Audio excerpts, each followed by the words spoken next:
Long division method के और 2 questions करेंगे और इस चीज़ को बहुत अच्छे से क्लियर कर लेंगे। इसके बाद हम इस चैप्टर में आगे बढ़ेंगे और आइडेंटिटीज़ की तरफ और चीज़ों की तरफ, और उसके बाद हम रिवीजन में इसके और क्वेश्चंस भी उठाएंगे। आइए अब इन दोनों को आज हम करते हैं और फाइनल प्रैक्टिस से लॉन्ग डिवीजन मेथड को ख़त्म करते हैं। आइए फर्स्ट क्वेश्चन करते हैं। लास्ट वीडियो में हमने देखा था कि इसको करते कैसे हैं। इसकी 3 स्टेप सीखी थी काफ़ी इजीली। अगर आपको वो देखनी है तो आप लास्ट वीडियो में जाके देख सकते हैं। आइए सबसे पहले हम इटेन ट्रायल करेंगे। उसमें हम देखते हैं, हम 1 से ट्राई करते हैं। आज सारी एक्स की पोजीशन पे आपको 1 रख देना है। याद रखना ब्रैकेट में रखें तो कन्फ्यूजन काफ़ी कम हो जाता है।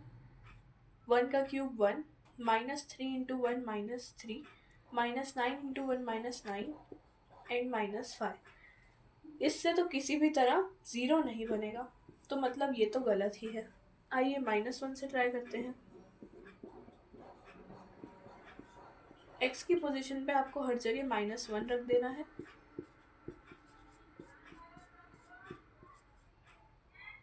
-1 का क्यूब -1, -1 का स्क्वायर 1 और -3 into 1 -3, -9 into -1 is +9, -5, -4 -5 +9, -9 +9 which is equals to 0। मतलब पहला फैक्टर बन जाता है फिर से x + 1। याद कीजिए मैंने आपको लास्ट लेक्चर में बताया था कि इसको हम x + a के फॉर्म में, x - a के फॉर्म में पहले फैक्टर को लिखते हैं। तो ये जैसे कि हमें -1 मिल गया था, तो हम इसे इस फॉर्म में लिखेंगे और वो बन जाएगा x + 1। आइए अब हम बाकी के 2 फैक्टर्स को निकालते हैं। हम उसके लिए पहले लॉन्ग डिवीजन मेथड का यूज़ करेंगे और उसके बाद हम मिडिल टर्म स्प्लिटिंग करेंगे। चलिए स्टेप 2 की तरफ बढ़ते हैं। इस तरह से हम इसे लिखेंगे। हमें सबसे पहले फर्स्ट टर्म पर फोकस करना है। हम x में ऐसा क्या मल्टीप्लाई करें कि वो x³ बन जाए। वो होता है x²। x इंटू x² बन जाता है +x³। 1 इंटू x² बन जाता है +x²। अब हम इसके साइन अपोजिट कर देंगे जैसा कि हमने पहले सीखा था। x³ - x³ पूरा कैंसिल हो जाएगा। ज़्यादातर फर्स्ट टर्म्स फुल कैंसिल हो जाती हैं क्योंकि हम इसी के बेसिस पे क्वेश्चन को लेते हैं। दूसरा -3x² -x² कुछ नहीं है तो 1। अगर मैंने आपको कहा था आपको यहाँ डिफ़िकल्टी आ रही है तो आप साइड में जाके भी कांस्टेंट को देख सकते हैं। -3 एंड -1 x² तो सेम ही है। -4 -4x² -9x -5। आगे बढ़ते हैं। अब हमें x में कुछ ऐसा मल्टीप्लाई करना है जिससे हमें -4x² मिल जाए। हमें एक x तो और चाहिए ही और माइनस भी चाहिए, तो हम यहाँ पर पहले तो एक x लिख देंगे। हमें यहाँ 4 भी चाहिए तो हम यहाँ 4 लिख देंगे। इस तरह से आप देख सकते हैं कि आपको क्या क्या चाहिए और क्या क्या अवेलेबल है। एक x है तो हम उसे -4x से मल्टीप्लाई कर देंगे।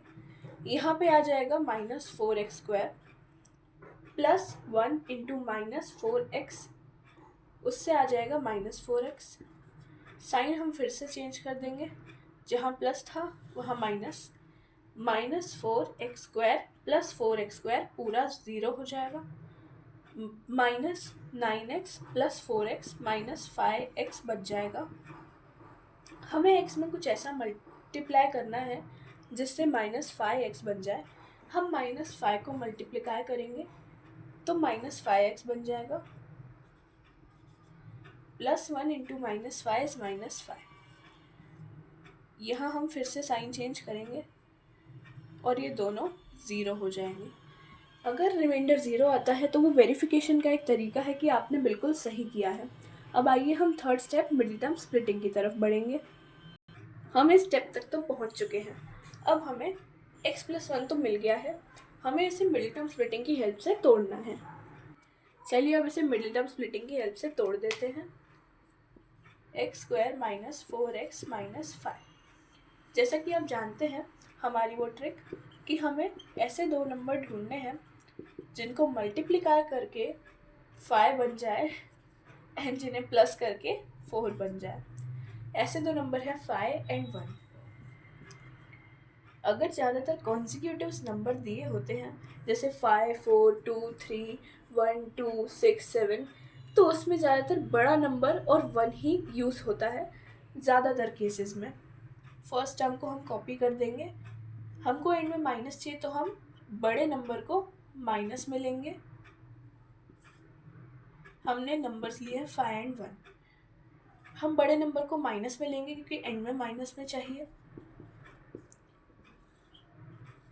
अब हम इनमें से कॉमन निकालेंगे। x कॉमन आ रहा है, यहाँ 1 है तो कुछ भी कॉमन नहीं आएगा। x स्क्वायर में से x आ गया तो x बचता है -5।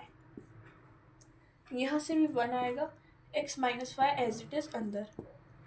इस तरह से x प्लस 1, x -5 ये बचता है अंदर। इस तरह से हम इसे निकाल सकते हैं। जैसा कि आप देख सकते हैं यहाँ दो फैक्टर्स तो सेम आ गए हैं, तो यस ये लॉजिकली पॉसिबल है। जहाँ और कोई फैक्टर नहीं निकलता है वहाँ दो फैक्टर सेम आ जाते हैं। इसका आंसर बन रहा है x + 1, x + 1 and x -5। Yes ये लॉजिकली पॉसिबल है। जहाँ दूसरा फैक्टर नहीं निकल पाता है वहाँ पे x + 1 ही 2 बार रिपीट हो जाता है। एक और क्वेश्चन करेंगे और इस चीज़ को हम ख़त्म कर देंगे, इस टॉपिक को हम ओवर कर देंगे। कल से हम एक नया टॉपिक लेंगे। आइए एक और सम करते हैं। आइए एनसीईआरटी का एक और क्वेश्चन करते हैं और इस टॉपिक को और इस वीडियो को हम ख़त्म कर देंगे। ये आज का second and the last question है। आइए सबसे पहले हम इसमें 1 से ट्राई करते हैं। हिट एंड ट्रायल करेंगे। हर x की जगह हम 1 रख देंगे।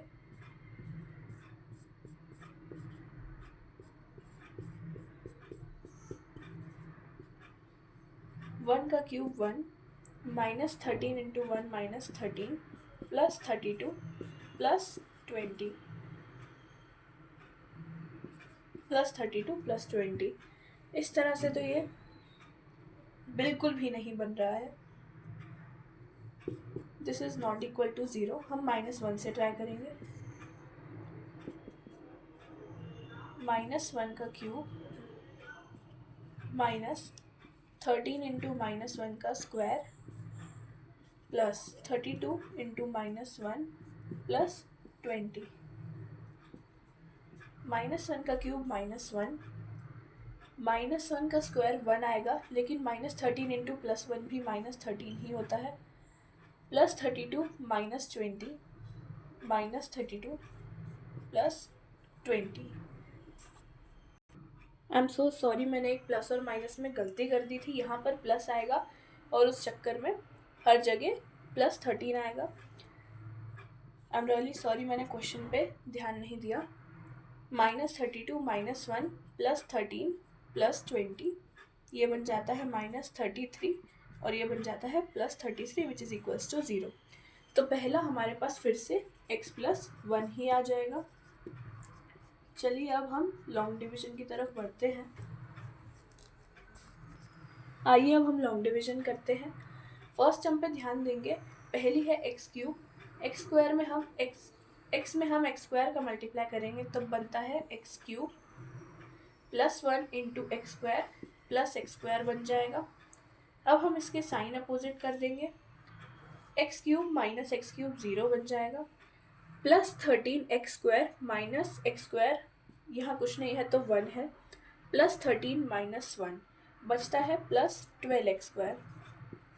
मैंने आपको पहले ही कहा था अगर आपको वेरिएबल को देख के कन्फ्यूजन हो रहा हो तो आप साइड में भी कांस्टेंट को प्लस माइनस करके देख सकते हैं। आगे का हम एज इट इज़ उतार लेंगे।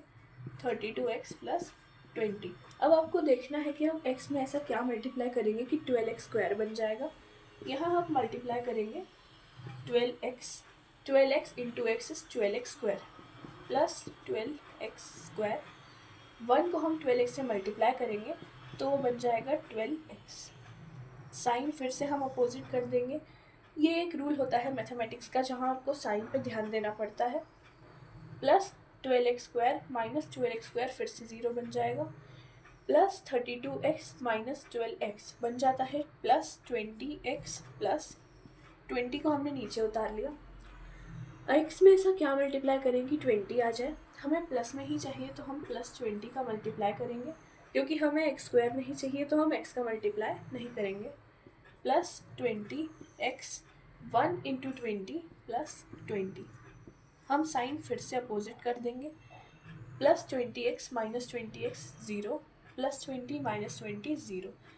एंड में 0 आता है मतलब आपने डिवीजन बिल्कुल सही किया है। आइए हम मिडिल टर्म स्प्लिटिंग की तरफ बढ़ते हैं। यहाँ तक हो गया मतलब ऑलमोस्ट क्वेश्चन हो गया है। इसके बाद आपको बस थोड़ा सा और काम करना है। अब हम इसे 3 फैक्टर्स में डिवाइड कर देंगे। सबसे पहले हम इन दोनों को लिख लेते हैं। x प्लस 1 एंड दूसरा आ गया है x square plus 12x plus 20। आइए अब हम इसे मिडिल टर्म स्प्लिटिंग की हेल्प से ब्रेक करते हैं। हमें ऐसे दो नंबर्स चाहिए जिन्हें मल्टीप्लिकाई करके 20 आ जाए और जिन्हें प्लस करके 12 आ जाए। ऐसे दो नंबर सोचिए क्या हो सकते हैं।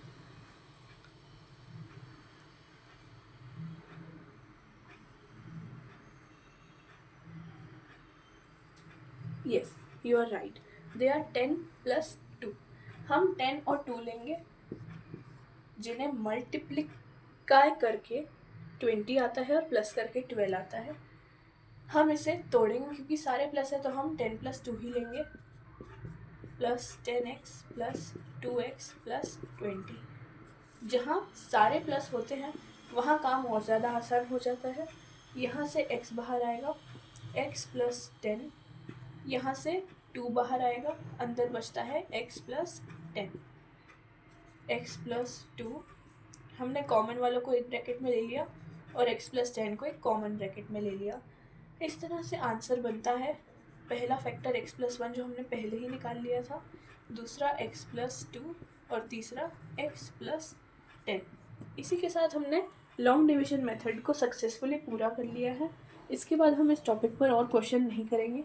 हम अगले टॉपिक में आइडेंटिटीज़ को देखेंगे। Thank you. वीडियो को लाइक करें, शेयर करें, चैनल को सब्सक्राइब करें एंड और अगर आपको कोई और वीडियो चाहिए किसी और टॉपिक पर तो उस बारे में कमेंट करें। Thank you.